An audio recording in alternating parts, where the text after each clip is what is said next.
Pois bem, prosseguindo então no estudo do livro de Atos dos Apóstolos, estamos lendo o capítulo 19. O apóstolo Paulo está pregando em Éfeso, fez dessa região um período em que ele ficou 2 anos pregando, fez dela um centro evangelístico, vamos chamar assim. Tá bom? O tempo que nós estamos estudando é o ano 51, 52, até o 53, aí nesse período que começa a terceira viagem missionária no ano 51, então já deve estar no ano 52, 53, tá ok? E vimos que as maravilhas que o apóstolo Paulo está fazendo, e a cidade de Éfeso, como eu disse para vocês, é o centro do paganismo mundial naqueles dias, né? Então, agora vai ter um conflito exatamente com os seguidores de Diana dos Efésios. O versículo 21 diz: E cumpridas estas coisas, Paulo propôs em espírito ir a Jerusalém, passando pela Macedônia e pela Acaia, dizendo: depois que houver estado ali, importa-me ver também a Roma. Bom, o apóstolo Paulo ainda não tinha evangelizado Roma. Nós acreditamos que o evangelho já existe em Roma, nesse período da história. O apóstolo Paulo está perto de escrever, inclusive, uma carta aos romanos. Tá bom? Não sabemos quem fundou a igreja de Roma. Pode ter sido até realmente Pedro, porque nós veremos mais à frente que, em cursos de história da igreja, nós estudamos um homem chamado Irineu de Lyon. Ele diz realmente que Pedro e Paulo participaram da fundação da igreja. Paulo nós sabemos que não, porque ele escreve a epístola antes dele ir a Roma. Mas pode ser que o apóstolo Pedro tenha fundado. O que nós dizemos é que em nenhum lugar da profecia ou da história Jesus deu a autoridade suprema da igreja de Roma sobre as outras igrejas. Isso é que não existe. Tá bom? Isso é que não existe. Se tivesse uma igreja que deveria ser a igreja mãe, vamos assim dizer, seria a igreja de Jerusalém. Em segundo lugar, a igreja de Antioquia. E a igreja de Roma teria seu espaço também. Mas teria a igreja de Bereia, de Tessalônica, a própria igreja de Éfeso mesmo, ela estava à frente da igreja de Roma.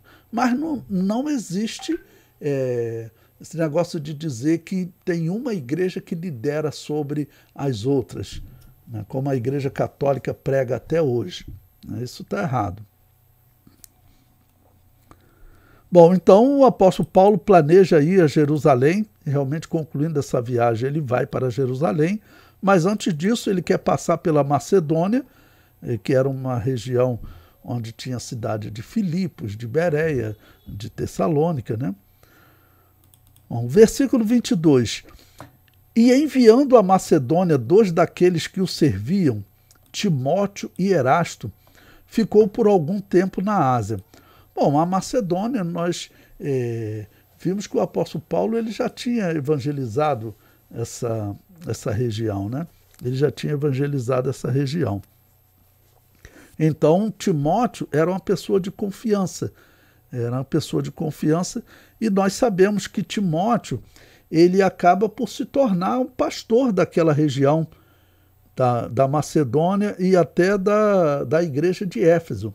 Ele vai ser um dos pastores, segundo a história, que vai continuar nessas cidades quando o apóstolo Paulo vai para Jerusalém e é preso, e aí ele vai escrever muitas epístolas, inclusive as 2 epístolas para Timóteo, porque Timóteo vai ser um destaque nessa região, pastoreando igrejas nessa região.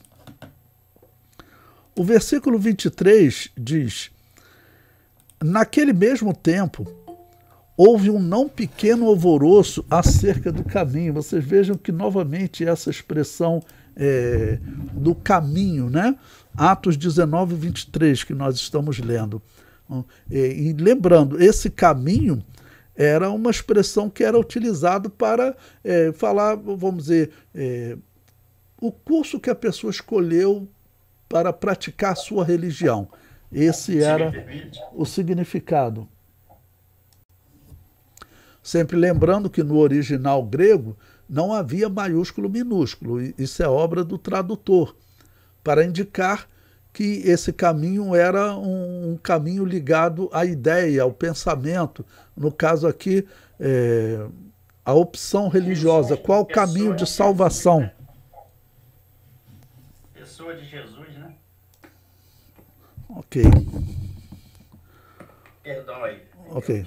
Então, bom, prosseguindo, é porque eu estou gravando a aula, aí por isso que. Mas não tem problema não. Pois bem, então houve não pequeno alvoroço acerca do caminho, porque um certo ourives da prata, por nome Demétrio, que fazia de prata nichos de Diana, dava não pouco lucro aos artífices. Então, como eu disse, tanto o paganismo quanto o judaísmo, eles estão, vamos dizer, sofrendo. Então, os pagãos que viviam de vender essas imagens de escultura, né, de Diana dos Efésios, Semíramis e outros nomes, a venda vai começar a cair. As sinagogas dos judeus, né, a frequência vai começar a cair. E também as pessoas que entregavam o dízimo lá vão começar a entregar nas igrejas. Então, as autoridades judaicas, nós veremos, são os judeus aqui de Éfeso, da Ásia, que vão começar a incriminar o apóstolo Paulo em Jerusalém. Tá bom?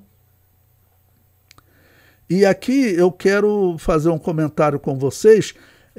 Se você for procurar no original grego, não está escrito Diana, tá bom? Porque Lucas ele escreveu em grego, e essa divindade, ela era chamada pelos romanos de Diana, mas pelos gregos elas eram chamadas de Ártemis, que era o outro nome de Semíramis. Semíramis era chamada de Ártemis ou também Diana dos Efésios. Então, por exemplo, como ficaria esse versículo numa tradução literal? O tradutor escolheu substituir Ártemis por Diana. Talvez até por ser um nome mais fácil, mais conhecido, porque historicamente os romanos acabaram por dominar a história, a cultura grega vai caindo, né? Então eles não usaram o nome grego na nossa tradução.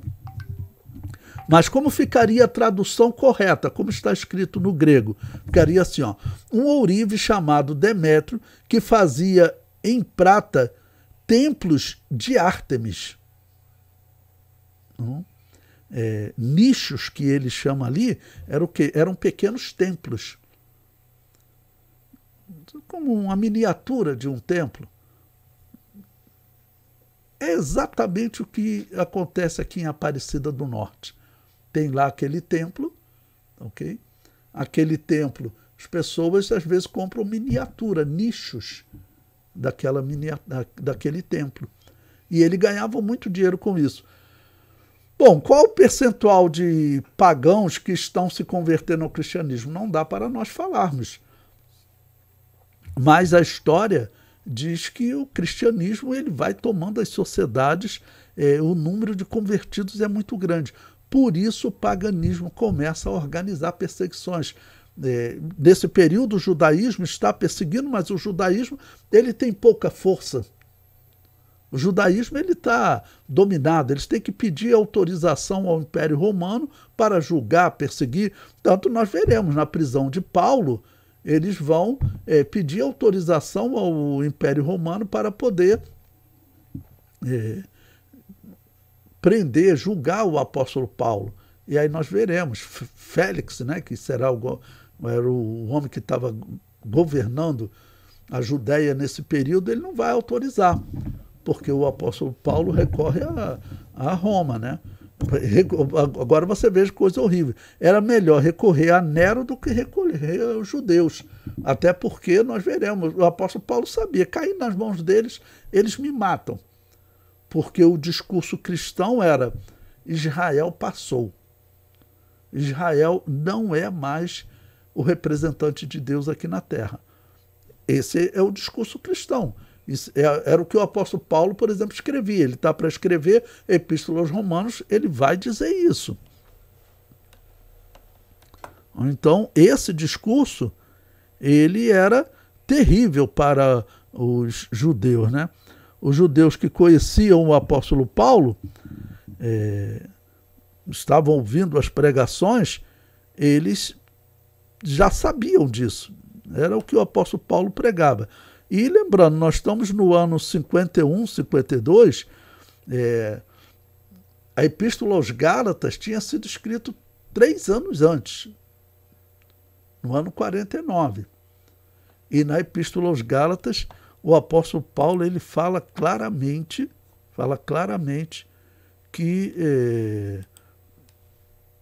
Israel era simbolizado na escravidão. Ele pega a história de Agar e Sara e diz que nós, cristãos que recebemos Jesus, nós somos filhos de Sara, nós somos filhos da livre. Israel, que hoje é escrava, ele diz que ela é simbolizada em Agar. Essa era uma mensagem terrível, né, para os judeus. Né, uma mensagem que deixava claro que eles tinham, vamos dizer, sido cortados da comunhão com Deus. Não tinham sido cortados. Então, esse discurso era muito difícil para eles. E vendo as sinagogas enfraquecendo, aí também certamente tinha o caso de pessoas que realmente viviam também financeiramente da sinagoga, e acaba que a sinagoga esvaziando, era até questão de sobrevivência também. Não era até questão de sobrevivência. Bom, então está tendo esse alvoroço, né? Traduzi esse versículo 24 para vocês, dizendo que no original grego, nichos de Diana significa templos de Ártemis, miniatura de templos de Ártemis. Okay?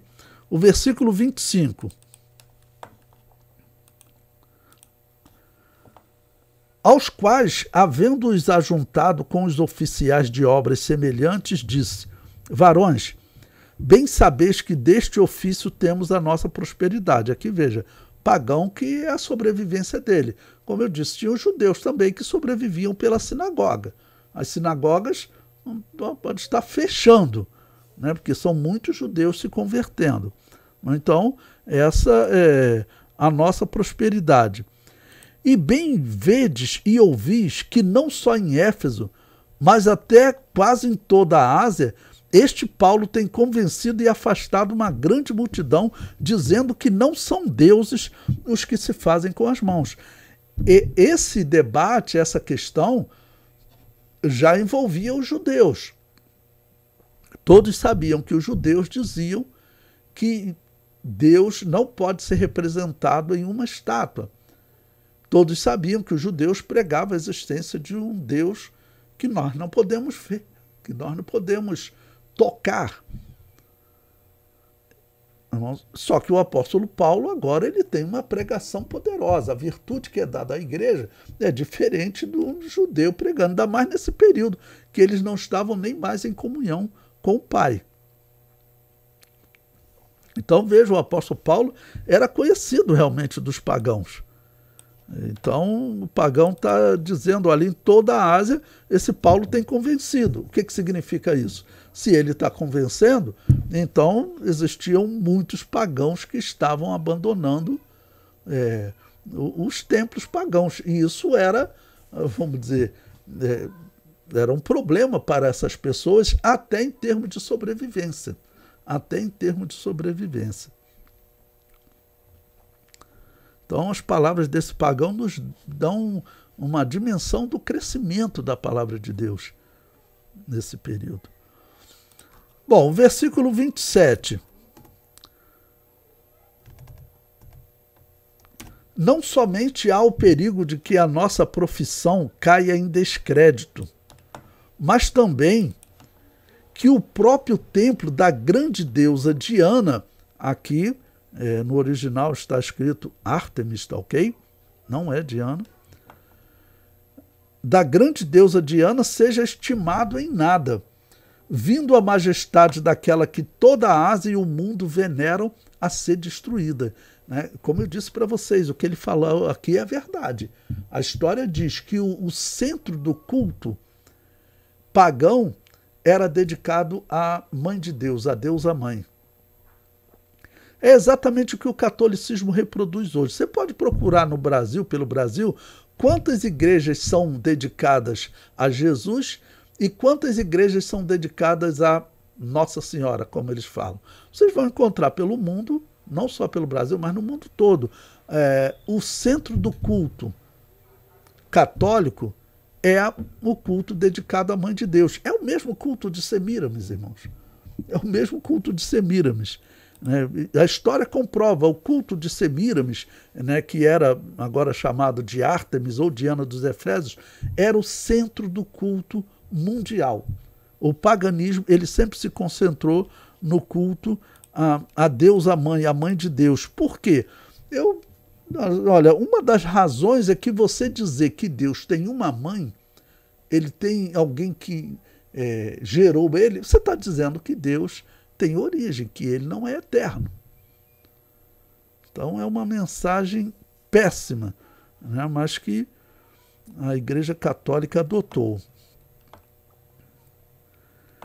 O versículo 28. Ouvindo isto, encheram-se de ira e clamaram, dizendo: grande é a Diana dos Efésios, né? Ou grande é a Ártemis dos Efésios, é o que está escrito no grego, né? Que o tradutor preferiu alterar.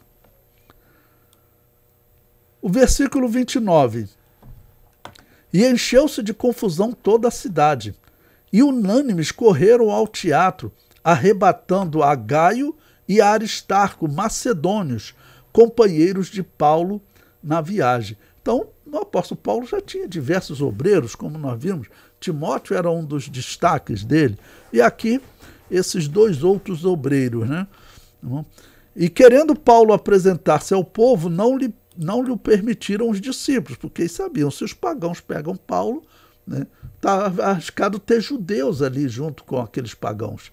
Lembre-se que teve caso que nós estudamos, que eu mostrei para vocês, pelo grego, os judeus estavam contratando, pagando pessoas para atacar Paulo. O versículo 31. Também alguns dos principais da Ásia, que eram seus amigos, lhe rogaram que não se apresentasse no teatro. Uns, pois, clamavam de uma maneira, outros de outra, porque o ajuntamento era confuso, e os mais deles não sabiam por que causa se tinham ajuntado. Né? Provavelmente porque tinham pessoas ali pagas, ou pessoas talvez só envolvidas na confusão, mas os judeus não gostam da pregação do apóstolo Paulo. Os pagãos não gostam da pregação do apóstolo Paulo. E provavelmente eles estavam se juntando ali. Tá bom? Bom, o versículo 33. Então tiraram Alexandre dentre a multidão, impelindo os judeus para diante. E Alexandre, acenando com a mão, queria dar razão disto ao povo. Bom, esse Alexandre provavelmente era um judeu que tinha se convertido. Era um dos judeus que tinham se convertido. Bom, eu até coloquei aí no livro, se você puder abrir na página 101, final da página 101, eu comento aí, olha. Os judeus viviam entre os pecadores, mas não denunciavam esse pecado. O cristão Alexandre denunciava. Os judeus impeliam-o para diante, como se dissesse: sai de perto de nós, pois do contrário vão me confundir contigo. Esse seria o significado, né? Impeliam-o para adiante. Não? E ele acenando com a mão, né, que queria falar. Os judeus não queriam ser confundidos com os cristãos, não queriam ser confundidos com alguém que denuncia o pecado. Esses judeus simbolizam alguns cristãos que nesses últimos dias têm nome de que serve a Deus, mas se calam diante dos erros do mundo. Paulo e Alexandre simbolizam os cristãos que não se cala, o cristão que não se cala e denuncia os erros do mundo. Então, veja, esse é o significado do versículo. Eles estão impelindo os judeus para diante, e Alexandre, acenando com as mãos, queria dar razão disto. Então, eles estavam tirando Alexandre da multidão e impelindo ele, né? Tá bom? O versículo 34. Mas quando conheceram que era judeu, todos unanimemente levantaram a voz, clamando por espaço de quase 2 horas, grande é a Diana dos Efésios. Por quê? Porque eles sabiam que os judeus também falavam o mesmo. Então, esse Alexandre seria um judeu que se converteu, mas é judeu, então eles sabiam qual era a mensagem do judeu. Não?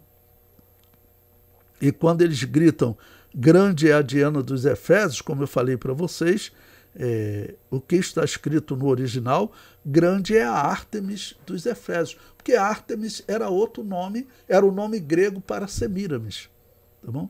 Era o nome grego para Semíramis, mas era a mesma divindade. E é até interessante a tradução ter usado Diana, porque mostra, era o mesmo nome. Diana era o nome romano de Ártemis, tá bom? Que era o nome grego de Semíramis, da Babilônia. Tá bom? Pois bem, versículo 35, Atos 19, 35, agora vamos para a Bíblia novamente.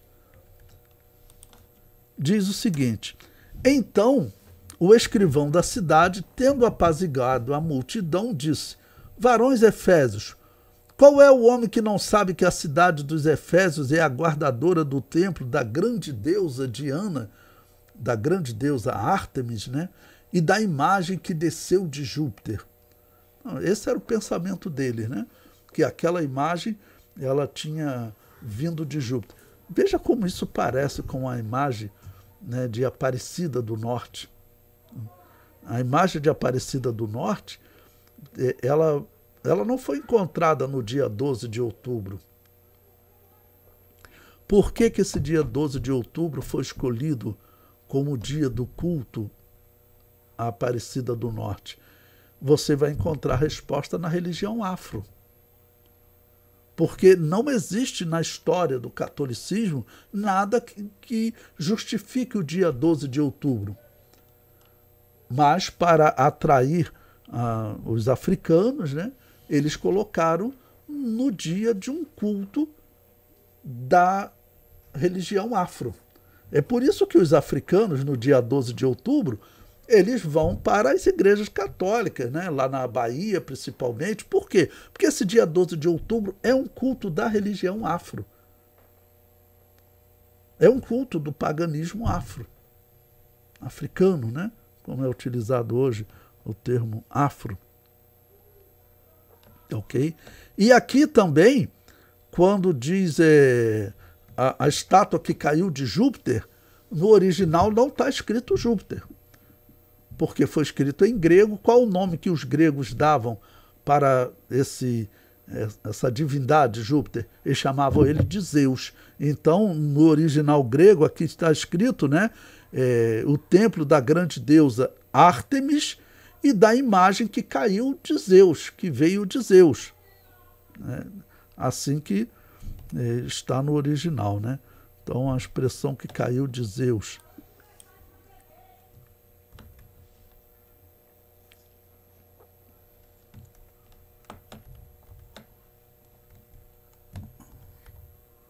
Pronto.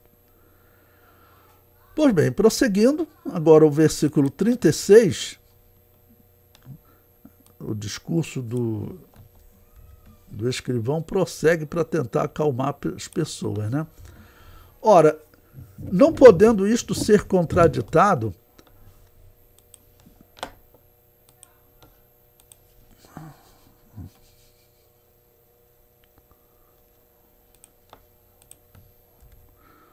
Ora, não podendo isto ser contraditado, convém que vos aplaqueis e nada façais temerariamente, porque esses homens que aqui trouxestes nem são sacrílego, nem blasfemam da vossa deusa.